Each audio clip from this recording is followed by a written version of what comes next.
தமிழ்நாடு காங்கிரஸ் தலைவர் செல்வப்பெருந்தகை பல்வேறு கேள்விகளுக்கு பதிலளித்திருக்கக்கூடிய சூழலில் இது தொடர்பான கருத்துக்களை பகிர்ந்து கொள்வதற்காக மூத்த பத்திரிகையாளர் திரு தராசு ஷியாம் அவர்கள் இணைகிறார். சார் வணக்கம். வணக்கம் சார், திமுக கூட்டணிக்குள்ள விரிசலை ஏற்படுத்துவதற்கு பாஜக முயற்சிக்கிறது அப்படிங்கிற ஒரு குற்றச்சாட்டை செல்வப்பெருந்தகை முன் வச்சிருக்காரு. ஆட்சியில் பங்கு தொடர்பான அந்த விவாதங்கள்லாம் இருந்திருக்கக்கூடிய ஒரு சூழல்ல இது போன்ற ஒரு கருத்தை முன் வச்சிருக்காரு. உங்களுடைய முதற்கட்ட பார்வை. ஆட்சியில் பங்கு, அதிகாரத்தில் பங்கு பாரதிய ஜனதா அதிமுகவோட கேட்டுக்கொண்டிருக்கிறது. காங்கிரஸ் கட்சியில் இருக்கிற முக்கியமானவர்கள் பொது வெளியிலே திமுகவிடம் கேட்டார்கள். இப்படித்தானே பார்க்க முடியும். அப்படின்னா பாஜக சதி பண்ணுதுங்கிற செல்வப்பெருந்தகை அவர்கள் கூற்று அது சரியல்ல.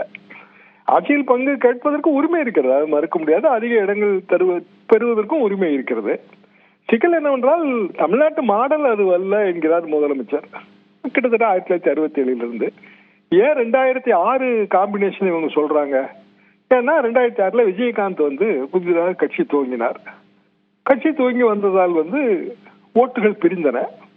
திமுகவுக்கு மெஜாரிட்டி கிடைக்கல. அப்ப காங்கிரஸ் கட்சி அந்த வாய்ப்பு வேண்டான்னு முடிவு பண்ணுச்சு. காரணம், மத்தியில் அவங்க ஆட்சியில் இருந்தாங்க. திமுக மத்திய ஆட்சியில் அங்கம் வைத்தது. பாண்டிச்சேரியில முழுமையாக ஆட்சியை காங்கிரஸ் எடுத்துக்கொண்டது. அப்ப இருக்கிற அந்த பொலிட்டிக்கல் சூழல் இப்ப பொருந்தாது. இவங்க கணக்கு என்னன்னா, விஜய் புதிதாக கட்சி துவங்கி இருக்கிறாரு. 2006 மாதிரி விஜயகாந்த் மாடல் மாதிரி யாருக்கும் மெஜாரிட்டி கிடைக்காத சூழல் வரும். எனவே நம்ம இப்போ வற்புறுத்துவோம் நினைக்கிறாங்க. அதற்கு இன்றைக்கு முதலமைச்சர் முற்றுப்புள்ளி வைத்து விட்டார். இதற்கு பிறகு பொது வழியில காங்கிரஸ் பேசக்கூடாது. காங்கிரஸ் தலைவர்கள் மாணிக்க தாகூர் வேற எம்பி கிடையாது. அவர் பாராளுமன்ற கட்சியோட காங்கிரஸ் கட்சியோட கொறடா விப்பு. ராகுல் காந்தி அவர் எல்லாமே ஒரே மாதிரி 1, 2, 3ங்கிற பொசிஷன் இருக்கிறவங்க.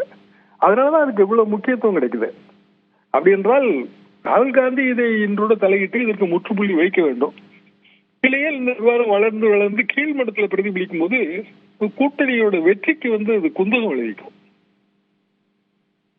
குறிப்பிட்டது போல காங்கிரஸ் தலைமை பார்த்துக் கொள்ளும், கூட்டணி தொடர்பாக பொதுவெளியில் பேசக்கூடிய கருத்துக்களை காங்கிரஸ் தலைமை பார்த்துக் கொள்ளும் அப்படிங்கிற ஒரு கருத்தையும் செல்வப்பெருந்தகை வச்சிருக்கிறது பார்க்க முடியுது.